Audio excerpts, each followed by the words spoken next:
does anybody remember what the 2 rules are? I have a giveaway, so someone needs to tell me what the 2 rules are for the seminar. Nobody remembers? Number what? That's a good one. That should be a rule, but no. So the 2 rules are this: it's to have fun, and it's to be engaged. Okay, so those are the 2 rules. So just because, well, I can't give it to you, you're staying sad. I'll come up with another question then to give this away. Okay. So the reason the rules are that is because the research shows that the harder you play in here, the more you'll learn and the better you will do out there. Okay, so the 2 rules are to have fun and to what? Engage. Yes. So I really want to just say congratulations for coming here this morning. I know that there's 1,000 other things that you could probably be doing this morning, like watching game day, and I'm going to lose out on all the information that they're going to talk about, and so I'm probably going to lose. I just want to tell you what's at stake with this.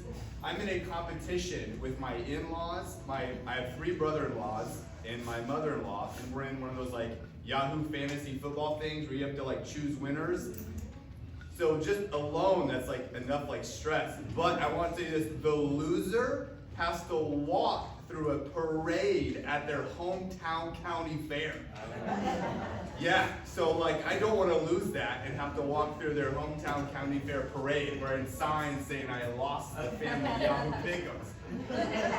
So I'm just kind of stressed this morning about not knowing what they're saying on football this morning. So okay, so besides that, I want to congratulate you on being here. There's an old saying that says, a man that has his health has 1,000,000 wishes. The person who doesn't have their health has only one. So my prayer for you is that you learn a lot this morning, you absorb it, and not only do you absorb it, but you're able to apply it, because obviously, like, knowledge without action is really invaluable. Okay, so it's not enough to know something, it's enough to know something to use that to do something better. Does that make sense? So I'm gonna go through some stuff this morning. I have a cheat sheet here, so, okay, packet time. Okay, so everybody got a packet, yes? Okay, so this is kind of your notes packet. The very last page is where you can like drop down notes if everybody has a pen. So through this packet, there is the 5 essentials. There is kind of telling you what max living is and what our approach to healthcare is. There's a nervous system chart in here, which most of you as patients should be very familiar with. And then it's going to go through some other aspects too. So we are going to go through some very specific protocols this morning on what we can do to start healing the gut. We're going to go through some brand new stuff. If you've been to seminars before, we haven't done this in a really, really long time, but we're going to be talking about new metabolics testing. For those of you that are really struggling with health and are really looking for answers, especially if you've been like drugged through the medical gauntlet, we're going to go through some very, very cool stuff when it comes to testing to understand like the imbalances and not only like what is going on, but what we can do about it outside of taking drugs and medications. And for those of you that aren't patients, first off, congratulations for coming to an event that you probably were drugged to. I know that sometimes that gets kind of like, I don't know what I'm getting myself into. We're not going to like do anything too crazy, I promise. But if you are a guest and you haven't been a patient, we're going to give you an opportunity to come and be part of what we're doing here in this office. We're going to give you an opportunity to get checked at a discounted rate for anybody who's interested in just taking steps to further benefit their health. So,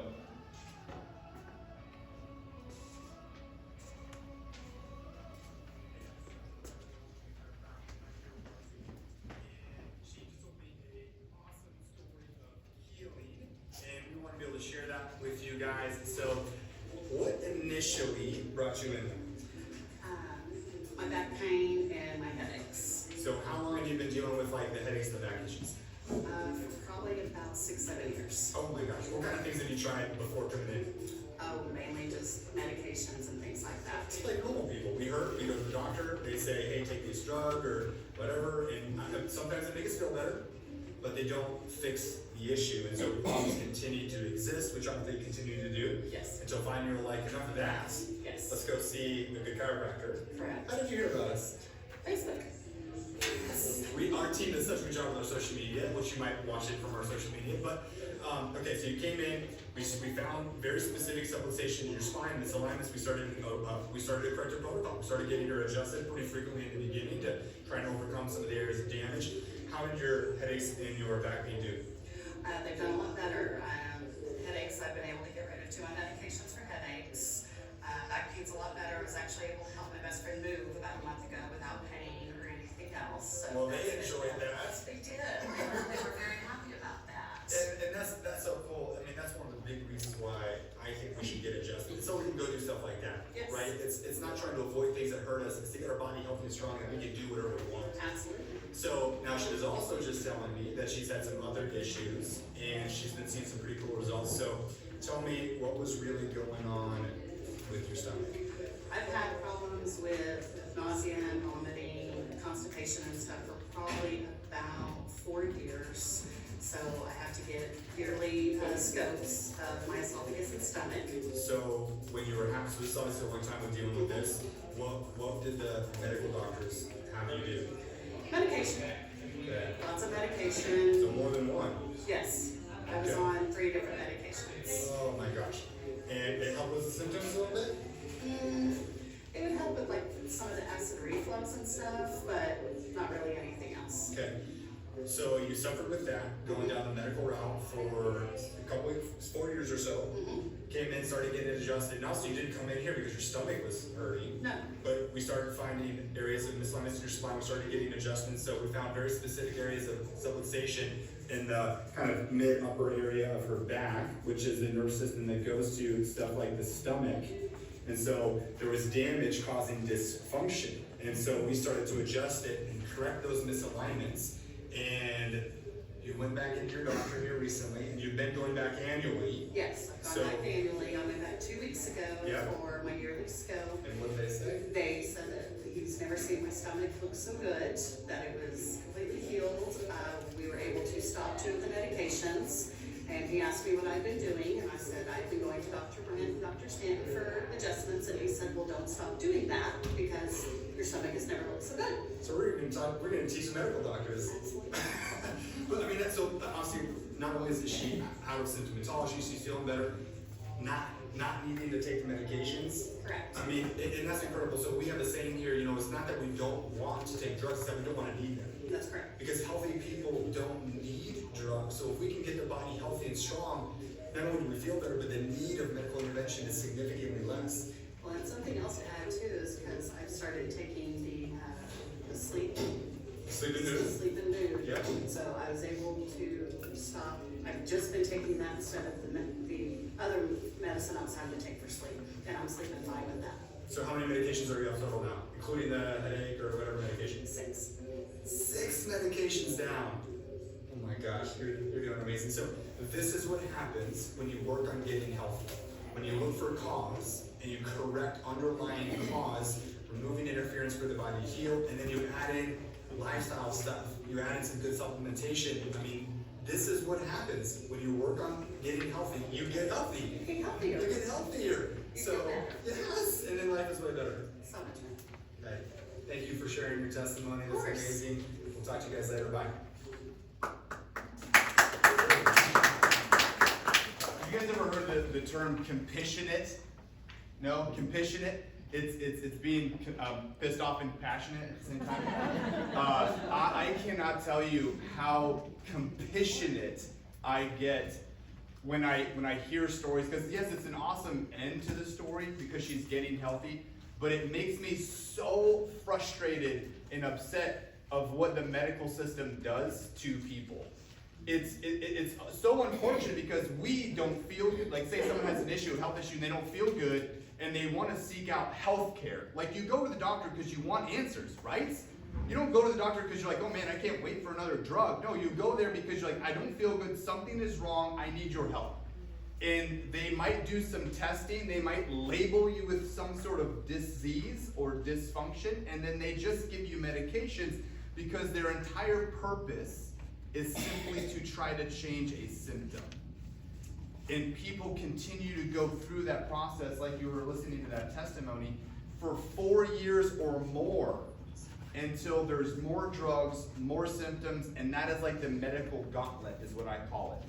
You do not get healthy going into the medical system. I wish they wouldn't call it healthcare. I feel like if we could just do one change, it would be dramatic for the perception in what people do. They shouldn't call it healthcare. They should call it sick care or disease management care.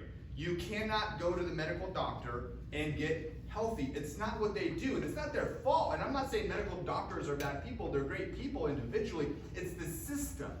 You cannot poison the body into health. It doesn't work like that, and that's what all medications are. They're just chemicals. Now, sometimes they're necessary, and I'm not saying that it's never not needed to take a medication. That's not what I'm saying. But the goal, though, is to get so gosh darn healthy that you don't need the medication. Yes or yes? Yes. So, obviously, like in our office, we're on that mission to help empower patients. You know, doctor means teacher. And that's why we do these sort of events, because we want to empower you, our patients, your guests, friends, loved ones, our community. We do these events all in the community. We do a lot of like corporate wellness programs. We spoke at churches and schools and businesses. And the reason we do this stuff is because people are dying for the truth about how to get healthy or protect their health or how to raise healthy families. You know, Dr. Carly did a webinar on raising healthy families not too long ago, and some of the statistics are just outrageous as far as how sick we are getting. Who has kids or grandkids? You guys heard this, but it's the first time in human history that generation, like my children, that generation is said to have a shorter life expectancy than their parents. Have you guys heard that before? Heart disease rates, down or up? Cancer, down or up?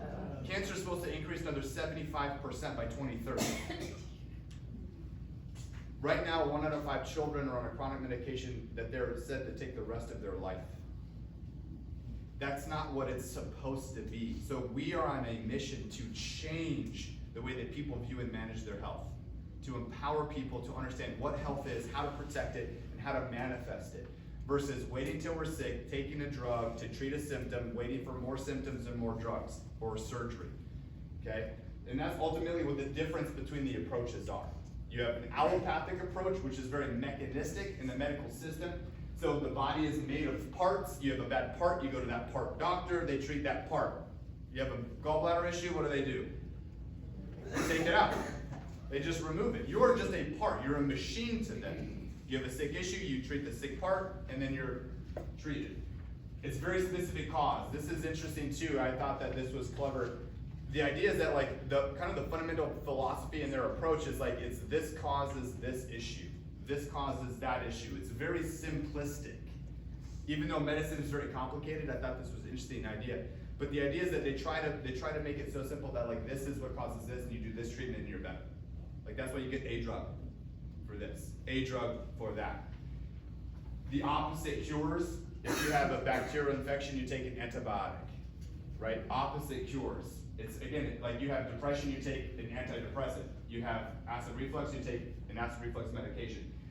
Treatment through pharmaceutical and surgery intervention, like that's just their total approach. It's just treating the symptom, it's treating the sickness. In a vitalistic approach, and this is what I would call like true healthcare, the idea is that you are greater than the sum of your parts. You are not simply a bunch of things in a meat sack. There is a power that resides, that runs you, it animates you, that life energy that controls you. In fact, this is the stuff that science can't really measure, but when two cells come together and there's this like spark of light, they can't really measure what that is, but that's like life beginning, right? So through that cell connection, and then 9 months later, you have this beautiful little baby. And then hopefully that baby is healthy and that baby lives a very long time with an amazing life, and then at the end of that life, that person passes and the life leaves that person, but the body is still there. It's the thing you can't measure. Now we could call it a soul, a spirit, innate intelligence, life, okay? But it's what they can't measure, but that's what vitalism wants to focus on, because that power is what runs you. That's what allows your body to express health. And we want to work with that power, because that's what allows your body to heal and to be healthy. So disease is an absence of health. This is important to understand. There's like no such thing of darkness, there's only a lack of light. Have you guys heard that concept? Like darkness isn't a thing, it's just there because there's an absence of light. Disease is not a thing, it's an absence of health. It's an absence of normal healthy function. And so instead of focusing on the darkness or the disease, we want to focus on building the health, because healthy people don't have disease.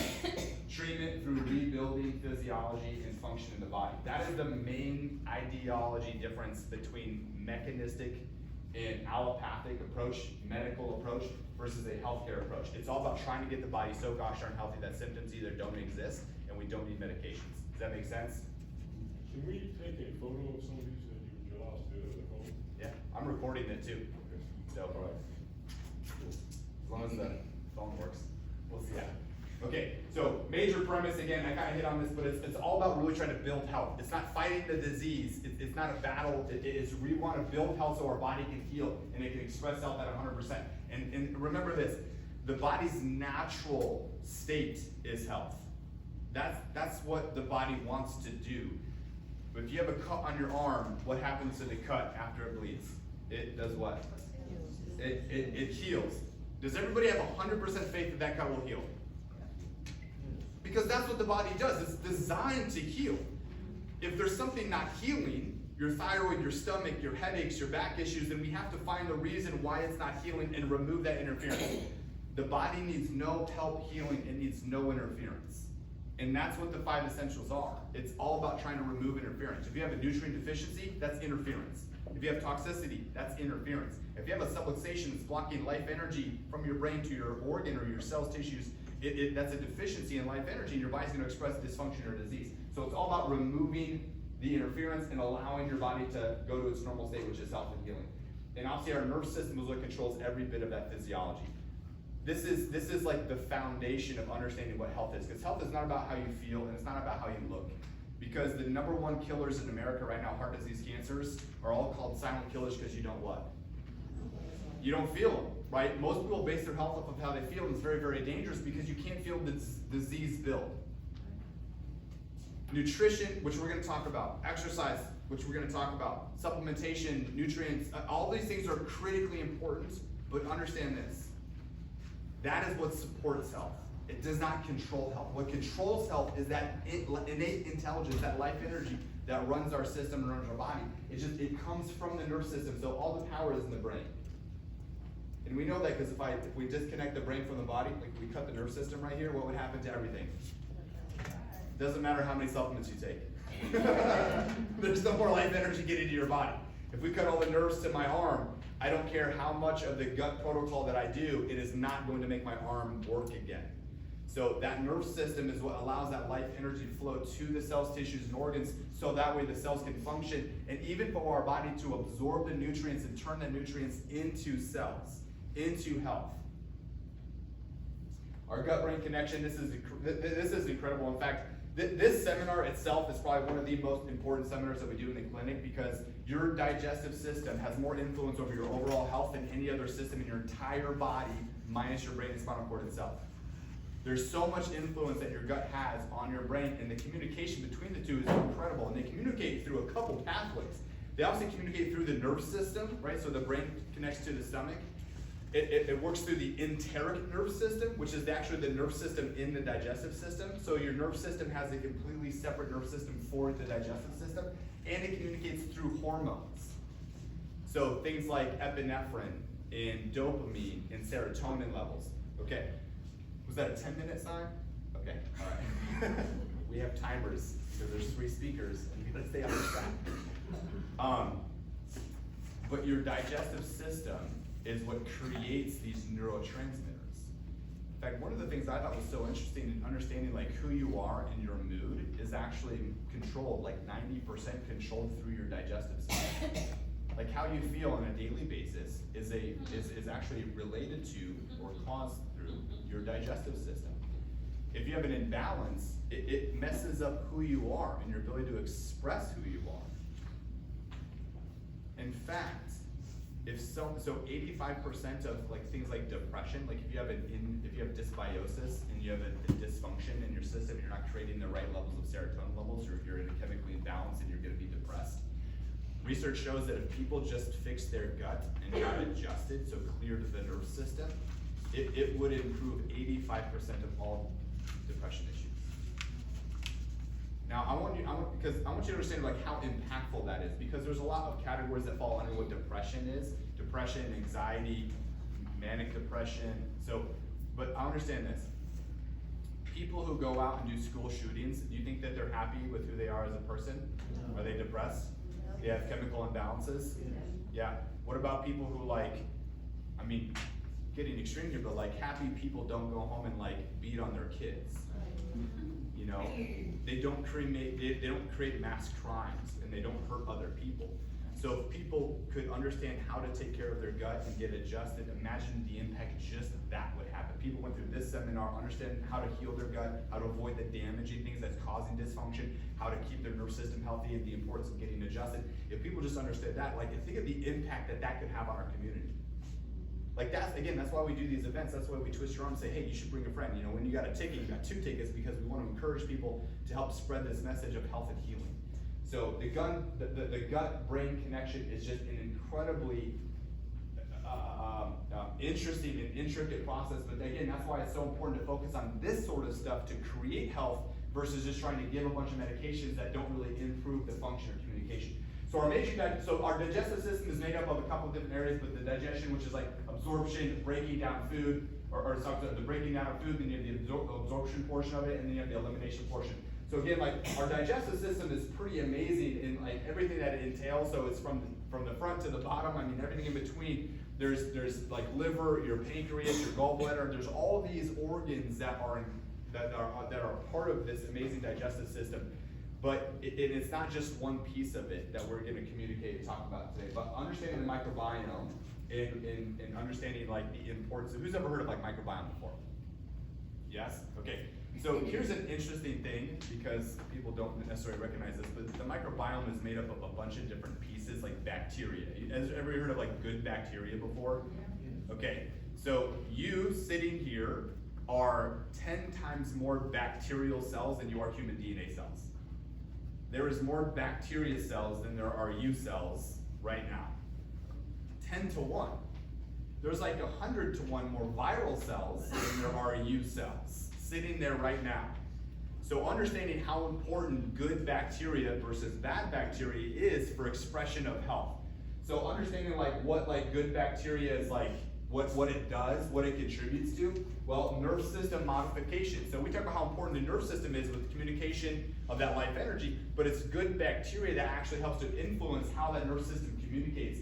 Obviously, it breaks down. It's a huge part of breaking down food. If you have an imbalance in this good versus bad bacteria, you really don't digest food very well. So you can be eating the best food in the world, but if you have an imbalance, you're not breaking it down or absorbing it. It's incredibly important for fighting off parasites or pathogens. It protects against epithelial injury from like stress. Like if you ever had to take like a Tylenol or an ibuprofen, it's going to protect against stuff like that. So bacteria is important for bone growth. It is important for obviously immune system. I mean, 80 to 70% of our immune system is actually housed in our gut.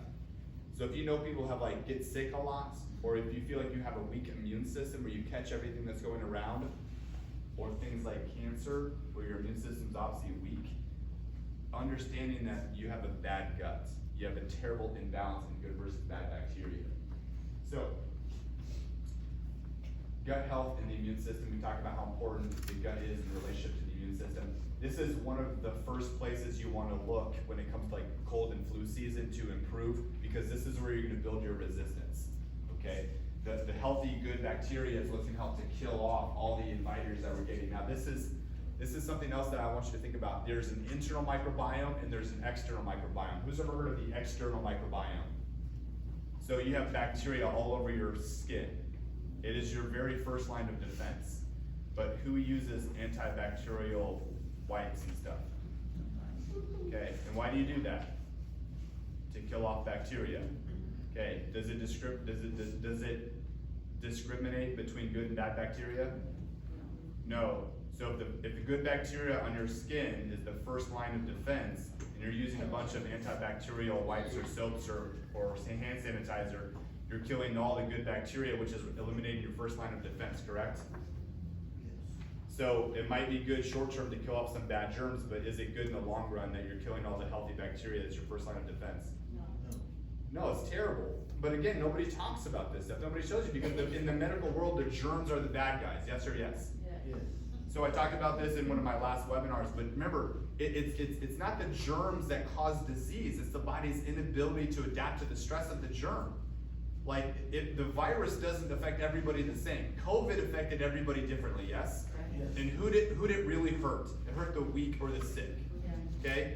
The healthy people, it didn't hardly affect. I mean, how many times did you hear a story about someone getting a positive test and they didn't even have any symptoms?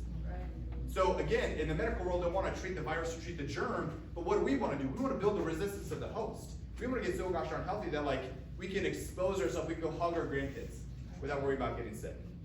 Okay? So again, we don't want to weaken our immune system, we want to strengthen the immune system. So I would be very, very cautious about using that sort of stuff, okay, because of the damage it can cause long term. Okay. So we're going to get into some of the meat and potatoes. So this is where I really want you to start taking notes.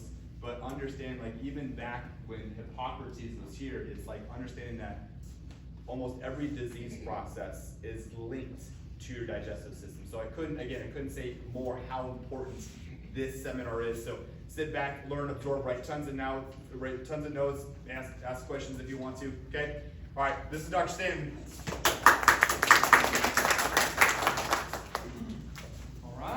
So, kind of like I said, going to get into the meat and potatoes of kind of common symptomatologies of what gut health is and things that can lead to conditions moving forward. Okay, so where are we at? So I'm sure we've all had some sort of poor gut health. We had symptomatology as far as upset stomach, bloating, fatigue, skin problems. Who've had these conditions or felt these previously? Yep. Everybody, right? Okay, so. First and foremost, common diseases. The first one that I'm sure we've all experienced, okay, bad diets, ingesting certain foods is reflux. So who can tell me what reflux is? Correct. So, what reflux is a backflow coming from your stomach, leading up the esophagus into the mouth.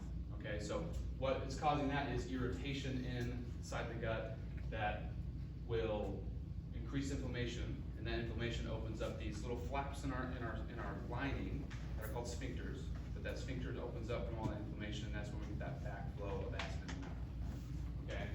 So what causes this? Generally, whenever we have reflux, what's the first thing we go to? Antacids, right? So generally what we think that antacids are going to be doing is decreasing that stomach acid, right? But what it's doing is changing the pH. So generally when we're having reflux issues, we have decreased acid in the body. Okay, so what we need to do there is bolster that up. Okay, so some really good things with this is to avoid things like high citrus. Okay, things that are going to increase inflammation in the stomach. Avoid poor oils like seed oils. Okay, fried foods. These are all things that are going to increase stomach acid.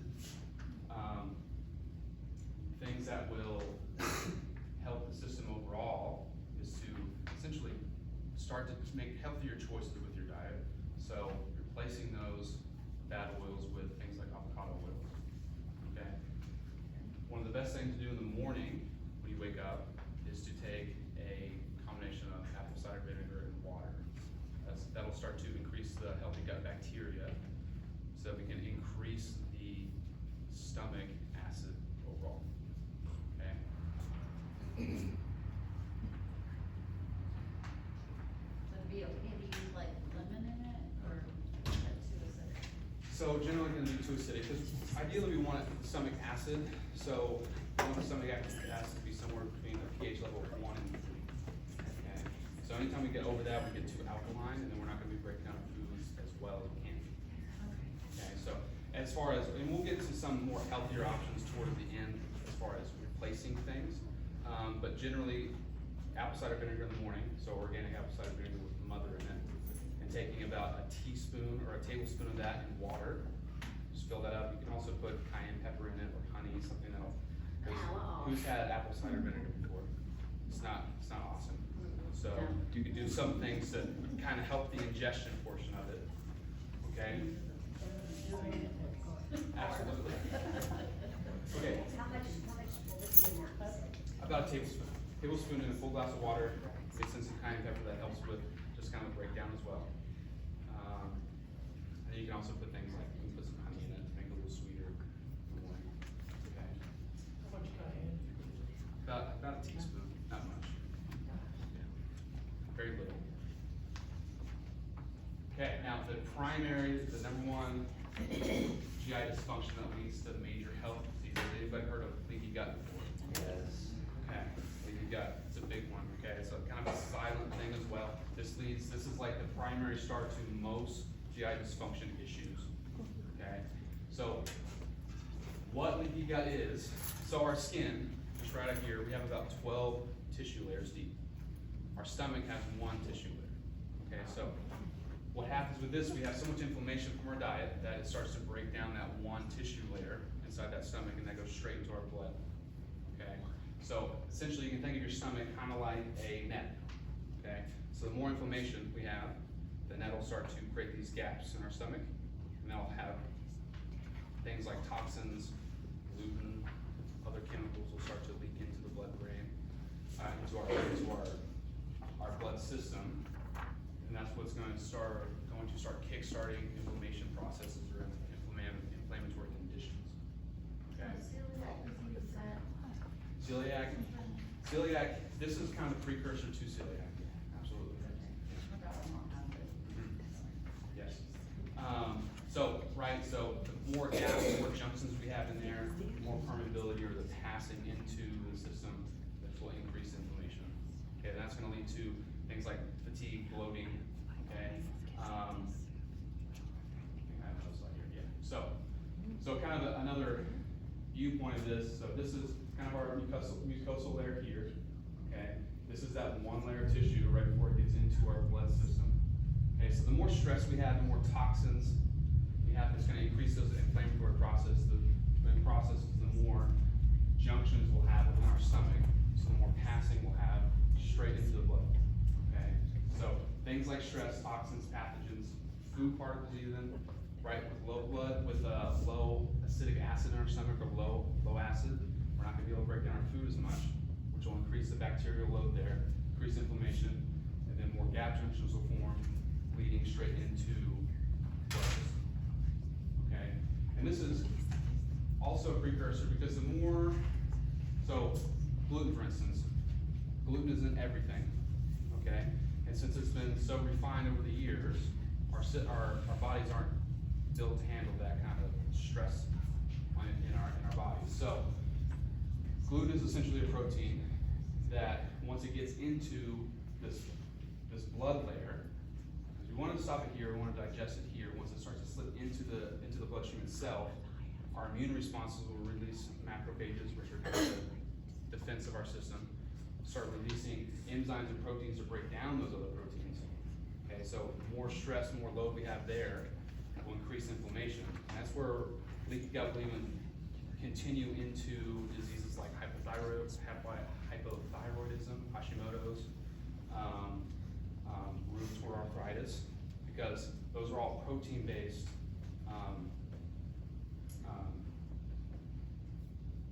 autoimmune issues. So body's macrophages will then go up to, let's say, the thyroid, which are covered in proteins, and say, ooh, these are foreign invaders, I'm gonna start attacking the thyroid, right? So the better we can start to close these junctions, the less immune response we'll have over time. So if you have a healthy gut, and if you have thyroid issues, how do you get that corrected? You'll get that corrected by starting to work on the mucosal lining, increasing stomach acid, so we don't have such an immune response overall. So that can lead to benefiting Whatever you autoimmune said, disease. the Hayamashi, Sorry, there was Hayamashi? Hashimoto's. Hashimoto, Yes. yeah, have that. So yeah, any questions on leaky gut? Got a lot of information there. Okay. Now the next one is called SIBO. Has you ever heard of SIBO before? Okay, so SIBO is small intestinal bacterial overgrowth. So that's when we have an excess or way too much production of bacteria in the small intestine. So this is gonna be caused again by low stomach acid because we're not breaking down all those foods, those bacteria that get into our system that usually will get get digested inside the stomach itself. So then that will pass straight into the small intestine. Okay, so things symptomatology wise, so upset stomach, fatigue, skin issues, can all be signs, the primary signs of SIBO, digestive issues, even sleep problems, bloating. Okay, now, so with SIBO, it's not just bad bacteria that gets in there, it could be an overgrowth of good bacteria as well. Okay, one of the primary things, because it's kind of hard to tell, because if you're having bloating overall, what you have leaky gut, you have SIBO.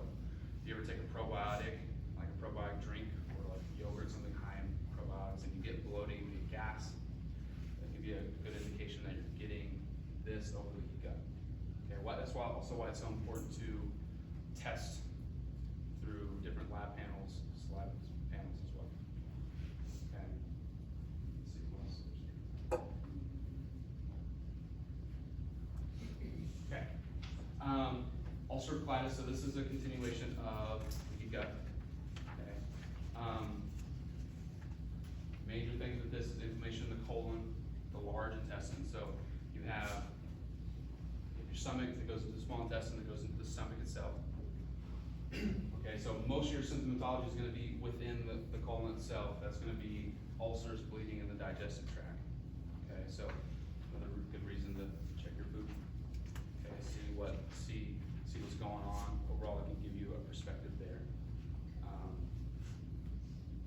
Crohn's disease is then another continuation of that. Now, the difference between ulcerative colitis and Crohn's disease is Crohn's disease can be anywhere in the digestive tract. So it can be anywhere from the rectum all the way up to the mouth. So that's characterized by abscesses, fistulas, which are basically tears throughout the system. It can be anywhere within the digestive tract, and then strictures, which are just minor tears or almost scar tissues that form outside of the regular mucosal lining that we need. Okay. So common symptoms here again, kind of be pretty all similar: abdominal pain, severe diarrhea, fatigue, weight loss, and malnutrition. So the less breakdown we have, the less stomach acid we have, the less we're going to be able to break down those foods, get those good supplements, get those good nutrients out of our food overall. Okay. Any questions with this? Now, again, weird to say, gotta check your poop. Okay. So if you're not checking your poop overall, you could be missing out on a very obvious sign of some kind of GI issue or disease or condition leading forward.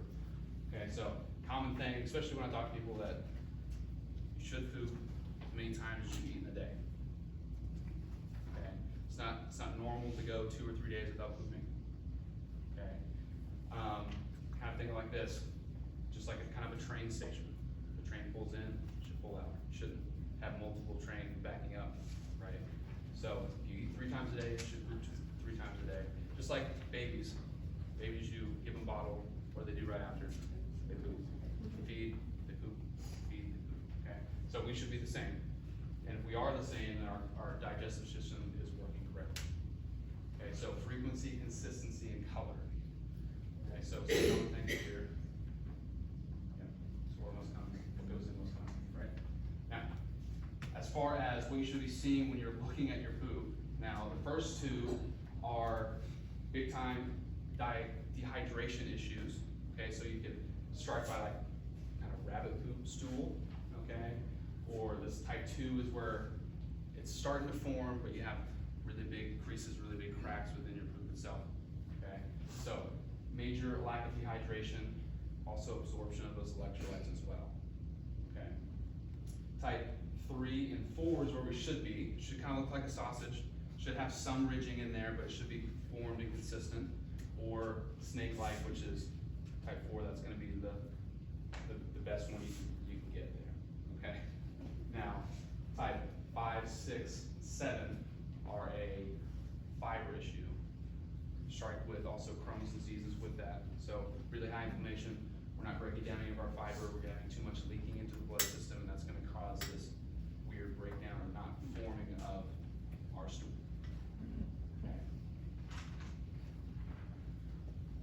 Colors, okay, color is a big thing as well. Okay, so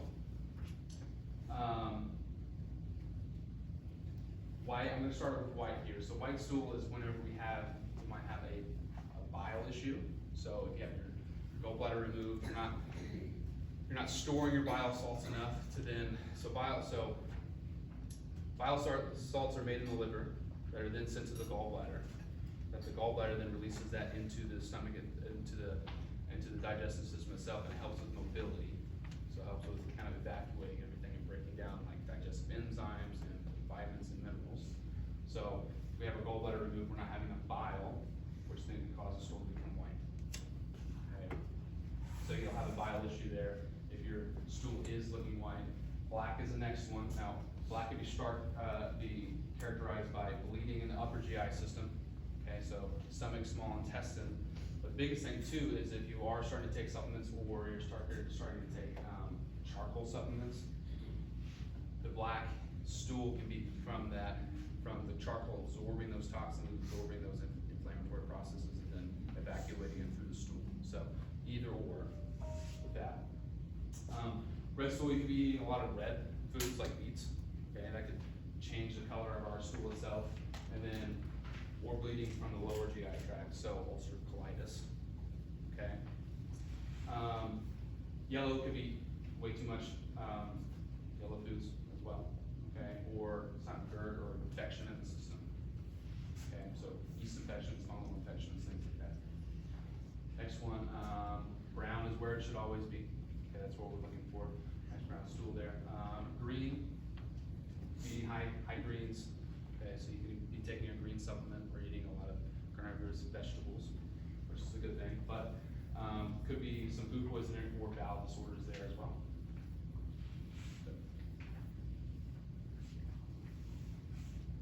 Okay, so what do we usually take when we have stomach aches? What's the initial remedies? Tums, Pepto, things like that. Okay. So antibiotics, antacids, Pepto-Bismol. Okay. Now, a bunch of these, I'm sure everyone's taken an antibiotic before in their life. Okay. So what Dr. Brent talked about earlier today as well is, what antibiotic does and what the kind of the mechanism of that is. Bomb the city. So bomb the entire stomach, take away all of the bacteria, good and bad, okay?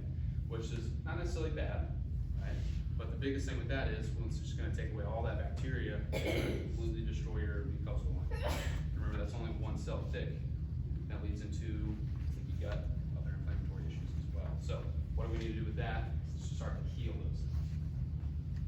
Okay, so side effects of those are the digestive issues, bloating, fungal infections, yeast infections, nausea. Okay. Now, what is an antacid? Okay, so a lot of people think that an acid is going to decrease all that stomach acid, but what it does is change your pH. Okay, the sphincter is still going to be open, that flap that stops that acid from coming up through the esophagus. Okay, so it changes that pH level, so it doesn't really. It's not going to really inhibit any of the stomach acid from coming up, but it's going to null the system. Okay, so carbon, magnesium, sodium bicarbonate, things like that. Side effects of antacids, vitamin B deficiency and dementia. So we're not breaking down, since our pH is so low, we're not breaking down any of those vitamins, or we're not taking those. That's going to lead to vitamin B deficiency, which is commonly tied to dementia itself. So if we're not getting enough B vitamins, and that's starting to have brain fog, leading into dementia over time. We have a chronic issue with malabsorption.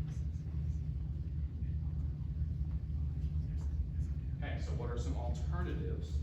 Now, we're going to get into some alternatives. Dr. Carly's going to come up. She's going to go through some pediatric stuff, some alternatives, kind of the first stages.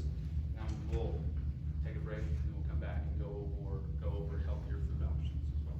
Okay?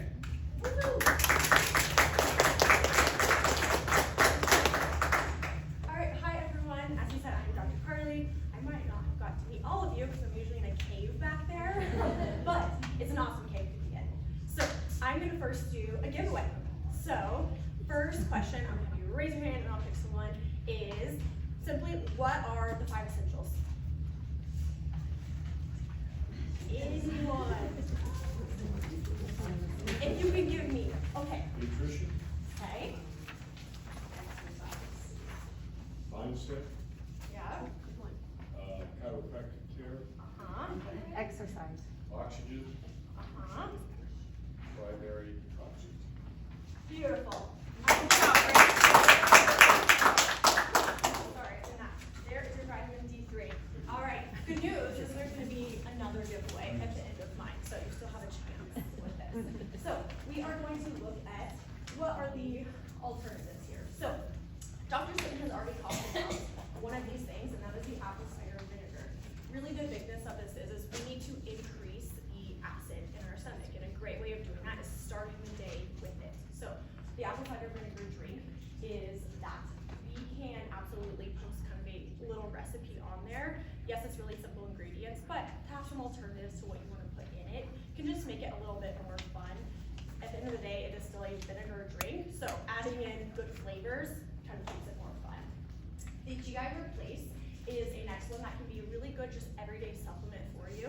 Dr. Britt's gonna go over this in detail, but this is a digestive enzyme. So it really helps break down things like fats, proteins, carbohydrates in your diet, and you can do this on a daily basis.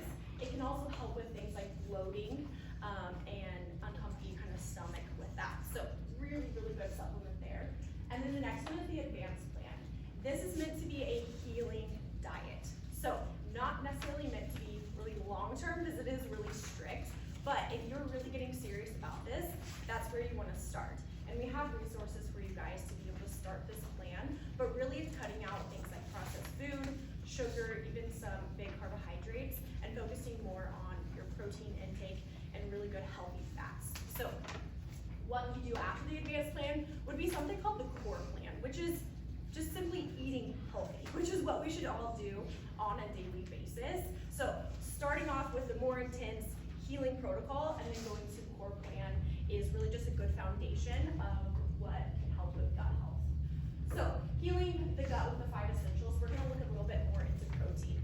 The bigness of this is we live in a world that has a SAD diet. So the standard American diet, which is processed food, sugars, really just all of these unhealthy fried foods and things like that. And we are not getting the nutrients that we need to. Dr. Stanton went over what that can do to the gut mostly. But at the end of the day, we are all undernourished. We consume the most amount of food in the entire world, but as a society, we are not getting nutrients with it. So vitally important that we start to incorporate things, yes, like the core plan and the advanced plan and adding in these good supplements with it. Really, yes, we want to heal the gut from the inside out through chiropractic care, but things that we can do on a daily basis to help with that is the diet aspect. So he mentioned that I'm going to talk about pediatric care, and we're going to look really at the beginning of life, the foundation of what our gut microbiome is. So antibiotics are a very, very common thing during labor from things like a C-section or even group strep. So you might have heard of these things before. They're given to mom before baby is born. Why this is really crucial and a big thing that we need to talk about is because babies go through the birth canal. They are supposed to get a probiotic gulp of bacteria that is setting the foundation for their microbiome. If the mom has gotten antibiotics, they are essentially sterile of that good bacteria. So we are bringing a baby into the world, not really giving them the fighting chance to have that foundation of good versus bad bacteria. So then they're more likely to get things like colic develop, digestive issues, gas, bloating, this unhappy baby because of that microbiome not being where it should be. Really big thing that comes from that is eczema. People talk about baby acne a lot, and oh, there's just some bumps on their skin, there's just reactions going on. Well, why is that a thing? It can be because of antibiotics. It disrupts the newborn microbiome like we talked about. It is an imbalance between the good and the bad bacteria, and really the bigness of this is it weakens the skin barrier. So he talked about that being that first line of defense. So babies are getting chemicals from this world that we live in. They're leaching into their skin and causing a reaction to happen. Our skin does not mess up in the fact that things come out of it, like, ooh, I'm dropping things. Things like acne and eczema are because the skin is trying to leach chemicals, essentially. essentially with that. So if a baby already has that weak skin barrier, and we know from my last webinar, and I know you all watched it, that babies have 50% more absorbable skin than adults. So whatever we are putting on a baby or exposing them to is going in and creating this chemical disruption with that. Looking at our next one here. So talking about nutrition for adults, let's look at nutrition for babies. So breast milk is really designed to be the perfect food. This is a really amazing graphic that you honestly might not be able to see, but what it is showing you is what breast milk is made up of. It's made up of healthy fats, proteins for baby, and really exactly what they need. So the amazing thing is that the saliva from a baby, when the baby is on breast, actually tells the milk what it needs. So it's perfectly designed in that aspect. Breast milk enhances natural immunity through antibodies. So once again, whatever the mom has in their gut, good versus bad bacteria, that is going to the baby. It reduces allergy risk. So very, very common for babies to have to be dairy-free, or mom has to be dairy-free or gluten-free and things like that. It really goes back to a lot of this, is what the baby is exposed to from the beginning, they are less likely to have an allergy against that.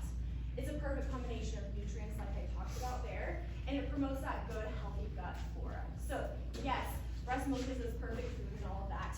Do I want to shame the world if they cannot breastfeed? No, by no means.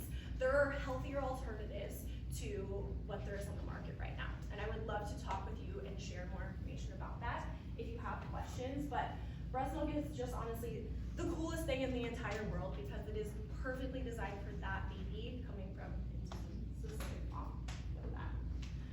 So, who has ever heard about putting cereal in bottles before? Yeah, so it's a really common practice. And why people do it is because they want their baby to sleep longer because they are more full. Yeah, every new parent wants more sleep, absolutely. But we have to look at the side effects of what can happen.